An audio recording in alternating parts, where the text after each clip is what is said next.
region quite unknown to travelers, where ancient mountains thrust down into Provence. The trek began on barren moors, 12 or 1,300 meters above sea level, through land that was bleak and monotonous. Nothing grew there but wild lavender. My route led across the region at its widest point, and after hiking for 3 days, I found myself in a wasteland, desolate beyond description. I made camp near the remains of an abandoned village. The day before, my water supply had run out and I had to find some. The cluster of houses, although they were in ruins, reminding me of an old wasp's nest, made me think that once there must have been a fountain, or perhaps a well.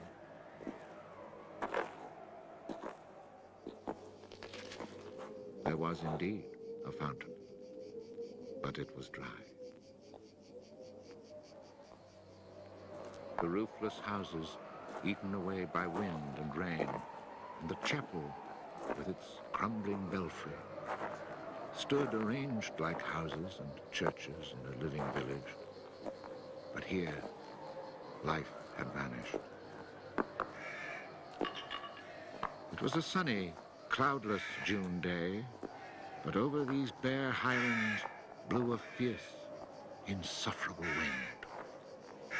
Growling through the skeletons of the houses, it sounded like a wild beast disturbed while feeding on its prey. I had to move camp.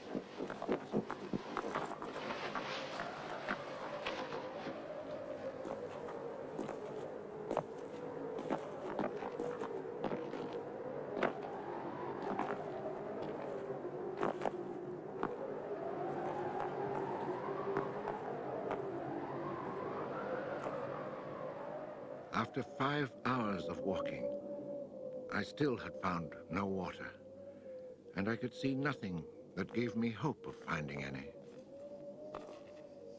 Everywhere, I came upon the same drought, the same coarse weeds.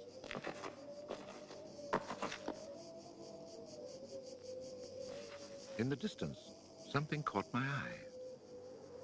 A thin, dark shape that I took for a tree stump. But just in case, I walked towards it.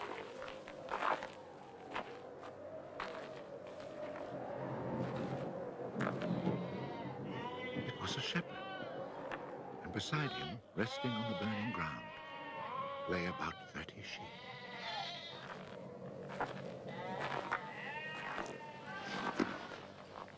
He let me drink from his gourd, and presently he led me to his sheepfold in a hollow in the plain. He drew water. Excellent water it was, too, from a very deep, natural well over which he had rigged a simple windlass.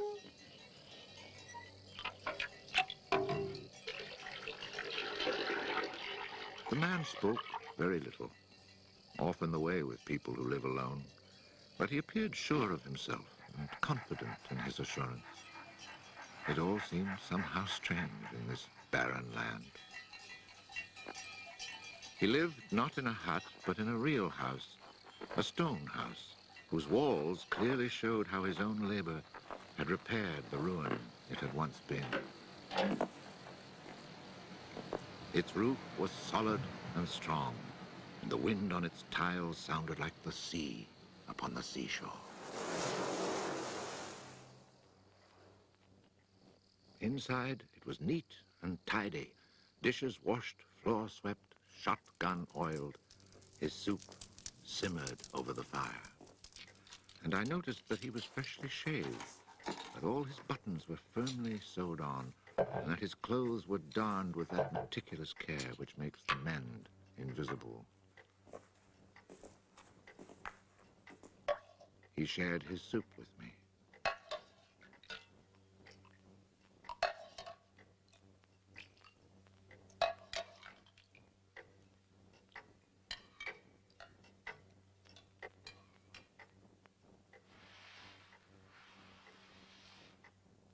When I offered him my tobacco pouch, he told me he did not smoke.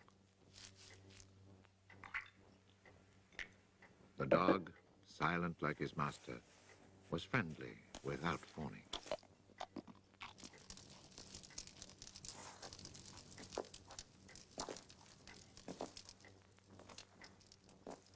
It had been agreed that I would spend the night. The nearest village was still almost 2 days' walk away. Villages in this region were few and far between, and I knew well what they were like. 4 or 5 of them were scattered over the slopes of these highlands, each one at the very end of a cart track among copses of white oaks. They were inhabited by charcoal burners. The living was poor, and families huddled together in a climate very harsh both in summer and winter found their struggle for survival made more bitter by their isolation. There was no relief. Their constant longing to escape became a crazy ambition. Endlessly the men carted their charcoal to town, then returned home. Even the most stable characters crack under the constant grind. The women seethed with resentment. There was rivalry in everything. The sale of charcoal and the church pew. They were rivals in virtue and rivals in vice. And the battle royal between vice and virtue raged incessantly. And always there was the wind. The ever-present wind constantly grating on the nerves. There were epidemics of suicide and many cases of madness, nearly always ending in murder.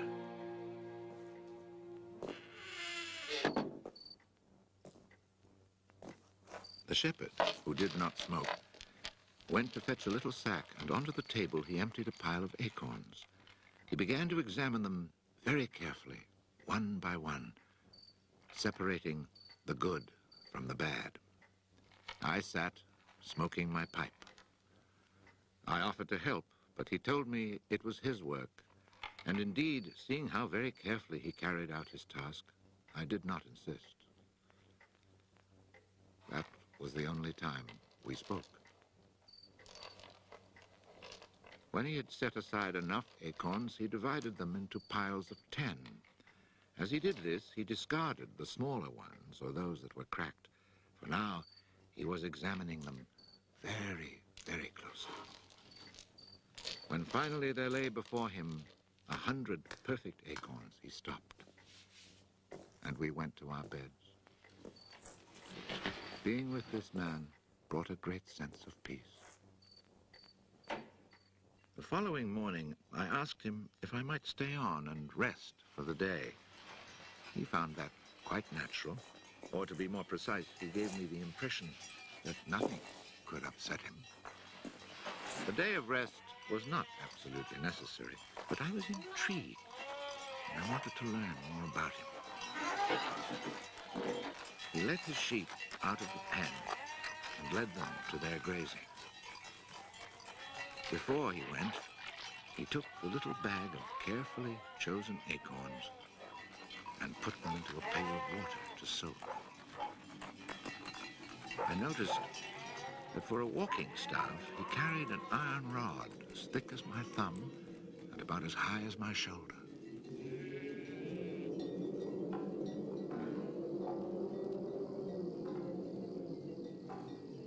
Pretending to take a leisurely stroll, I followed him at a distance, but keeping on a parallel path with him. The pasture for his sheep was down in a dell.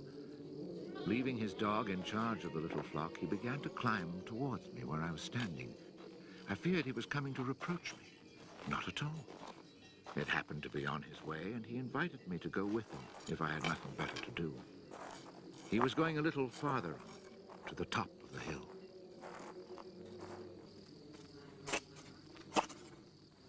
When we reached his destination, he began to drive his iron staff into the ground. He made a hole, dropped in an acorn, and filled in the hole.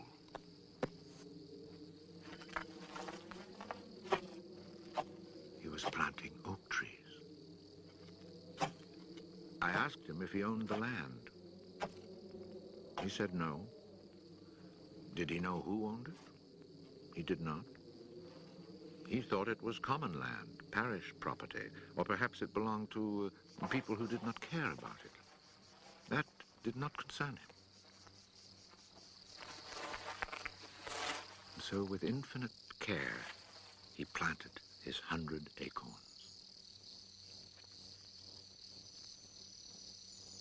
After the midday meal, he began to sort out more of his acorns. I suppose I must have been quite insistent with my questions, because he answered me. For 3 years, he had been planting trees in that desolate country. He had planted 100,000. Of the 100,000, 20,000 had come up.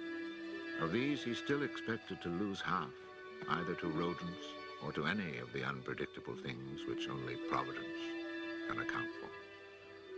That left 10,000 oaks to grow on this tract of land where before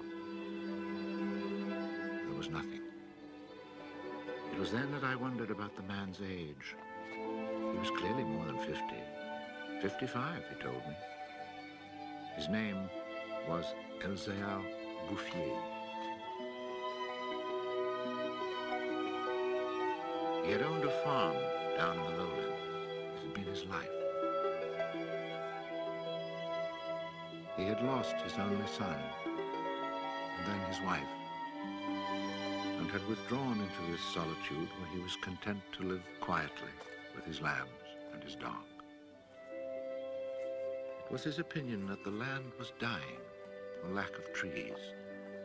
He added that having nothing very important to do himself, he had resolved to remedy this state of affairs. I was young and only thought of the future as it affected me and my search for happiness. So I told him that in 30 years, those 10,000 oaks would be magnificent. He answered quite simply that if God granted him life, in 30 years he would have planted so many more that these 10,000 would be like a drop of water in the sea. Already he was studying the growth of beech trees and had a nursery full of seedlings grown from beech nuts. They are quite beautiful.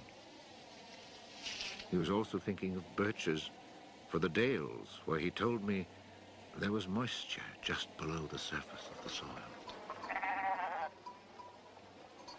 The next day, we parted. The following year came the First World War, in which I was engaged for 5 years. An infantryman was hardly likely to have trees on his mind.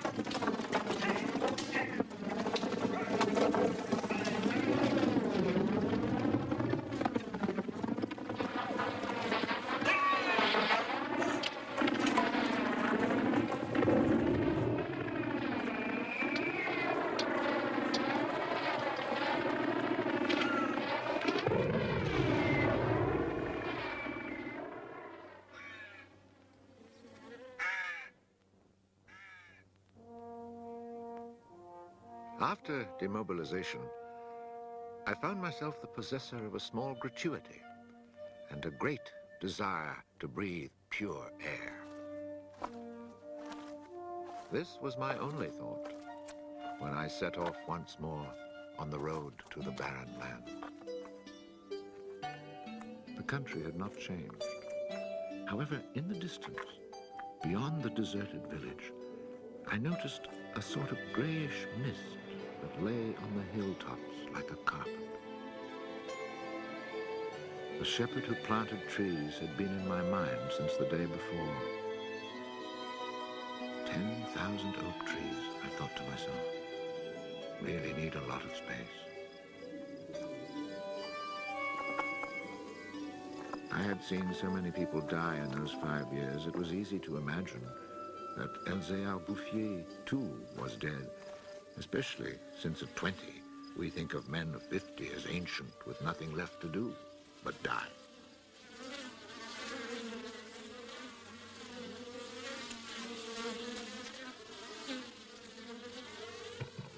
He was not dead. He had changed his occupation. He had only 4 sheep left, but now He had over 100 hives of bees. He had given up sheep because they threatened his young trees. The war had not disturbed him, and he had calmly continued his planting. The oaks of 1910 were now 10 years old and taller than either of us. It was such an impressive sight, I was struck dumb. And as he never said a word, we spent the whole day in silence, walking through his forest. It was in 3 sections and measured 11 kilometers long and 3 kilometers at its widest. When I reminded myself that all this was the work of the hand and soul of one man with no mechanical help, it seemed to me that men could be as effective as God in tasks other than destruction. He had followed his dream, and beech trees as high as my shoulder, stretching as far as the eye could see, were witness to it. The oaks were strong and past being at the mercy of rodents. As for Providence, she would have needed a cyclone to destroy this creation of man. He showed me handsome groves of 5-year-old birches planted in 1915, the year I was fighting at the Battle of Verdun. He had set them out in all the hollows where he guessed, and rightly, there was moisture near the surface. They were like young children, tender yet firm and confident. And creation, it seemed, had just followed in a natural sequence. He hadn't worried about it. Resolutely, he had gone about his simple task. On the way down through the village, I saw streams flowing with water, which in living memory had always been dry. This was truly the most impressive effect of creation's natural cycle that I'd ever seen. Long ago, these brooks had been full of water. Among the miserable villages I mentioned before, some were built on sites of ancient Roman villages, and archaeologists digging in the ruins had found fish hooks, whereas in the 20th century, cisterns were needed to ensure even a modest supply of water. The wind had scattered seeds too, and as the water reappeared, so did willow trees, reeds, meadows, gardens, flowers, and a reason for living. But the change had come about so gradually, and that it was simply taken for granted. Of course, hunters who climbed these heights in search of hares and wild boar had noticed the sudden appearance of little trees, but had put it down to some caprice of nature. That is why no one had meddled with the work of the shepherd. If they had suspected it was man's work, they would have interfered. But who would even think of him? Who in the villages or among the authorities could ever have imagined such constant, magnificent generosity?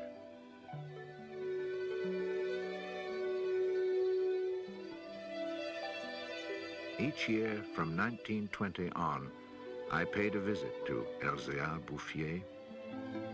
I never saw him lose heart, nor was he ever deterred. And often, God knows, it must have seemed that heaven itself was against him. I never tried to imagine his frustrations, but to achieve such an end, he must have had to overcome many obstacles. For such passion to succeed, he must surely have fought and conquered despair. We must remember that this exceptional man had worked in utter solitude. Solitude so complete that towards the end of his life, he had lost the habit of speech. Oh, perhaps he saw no need for it. In 1933, he was visited by an astonished forester who notified him of an order that lighting fires outdoors was forbidden for fear of endangering this natural forest. It was the first time, the forester told him naively, that he had ever seen a forest grow of its own accord. In 1935, a whole delegation from the authorities arrived to look at the natural forest. There was a high-ranking official from the forestry department, an elected member of parliament, technical experts, and there was a great deal of talk. It was decided something must be done. Fortunately, nobody did anything except for the one good thing. The forest was placed under government protection and charcoal burning was prohibited. For it was really quite impossible not to be enchanted by the beauty of these young, healthy trees. And they had even managed to cast their spell over the Member of Parliament.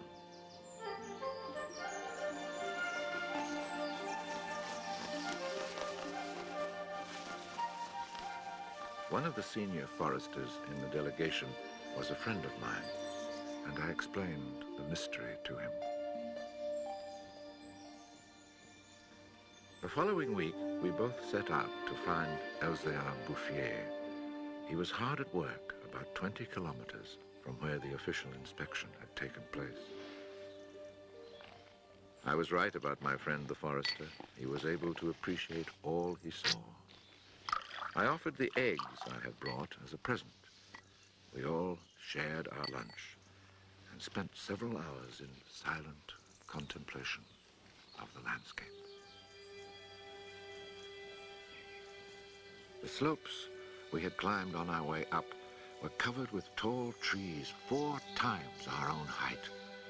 I remembered how it had looked in 1913, desolate, but quiet, regular work, brisk mountain air, the simple life, and above all, peace of mind, had endowed this old man with almost awe-inspiring health. He was one of God's athletes. I wondered how many more hectares he would cover with trees. Before we took our leave, my friend made one small suggestion about the kinds of tree which seemed to suit the soil here. He did not press the point, for the simple reason, he told me afterwards, that this man knows more about it than I do. The idea must have been turning over in his mind, for after we had walked for an hour, he added, he knows more about it than anyone else in the world. He's found a perfect way to be happy. Thanks to this forester, not only the forest, but the happiness of Elzéard Bouffier were protected. The only serious danger to his work occurred during the Second World War. Cars being powered by wood-burning generators. There was never enough wood. So cutting was begun among the oaks of 1910, but they were so far from transportation routes that the whole enterprise proved financially unsound. It was abandoned.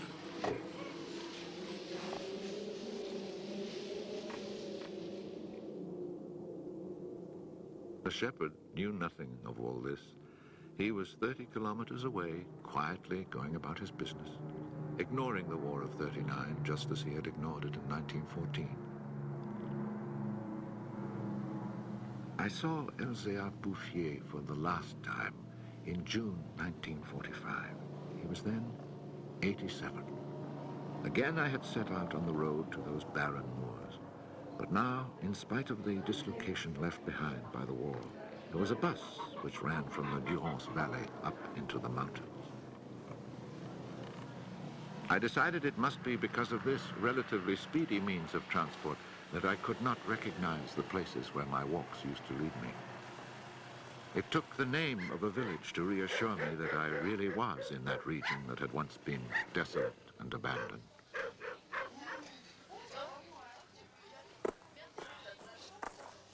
The bus dropped me at Vergon. In 1913, this hamlet of no more than a dozen houses had 3 inhabitants, wild creatures who hated each other, who set snares to make a living. They were people without hope. Now everything was different, even the air itself. Instead of the harsh, dry winds of the past, there was a gentle breeze full of fragrance. From the mountain tops came a sound like rushing water. It was the wind rustling through the forest.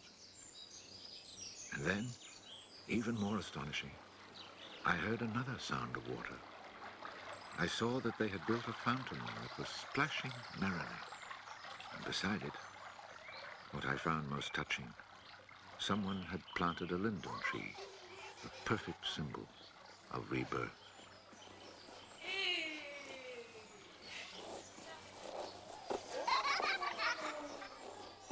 Moreover, Verdun showed signs of the kind of labor that only hope can inspire.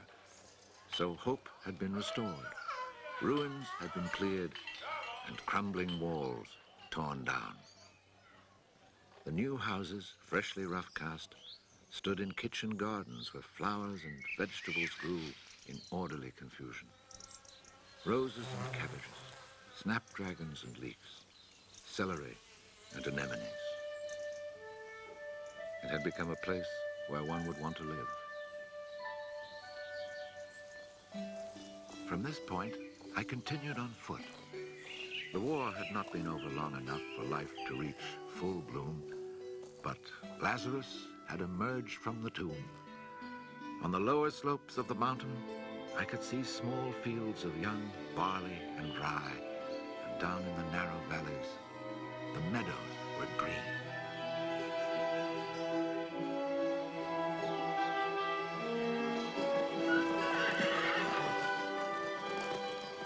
It has taken only 8 years since then for the whole countryside to glow with health and prosperity. Where I had seen ruins in 1913, there now stand clean, freshly plastered farmhouses, evidence of happy, comfortable lives. Dry springs fed by snows and rains, now conserved by the forest, have begun to flow again. In the maple groves, each farm has its fountain brimming over onto carpets of fresh mint. Bit by bit, the villages have been rebuilt. People have come to settle from down in the plains where land is expensive. They have brought youth, life, and the spirit of adventure. On the roads, one meets people glowing with health, and boys and girls laughing as they enjoy their rustic pleasures.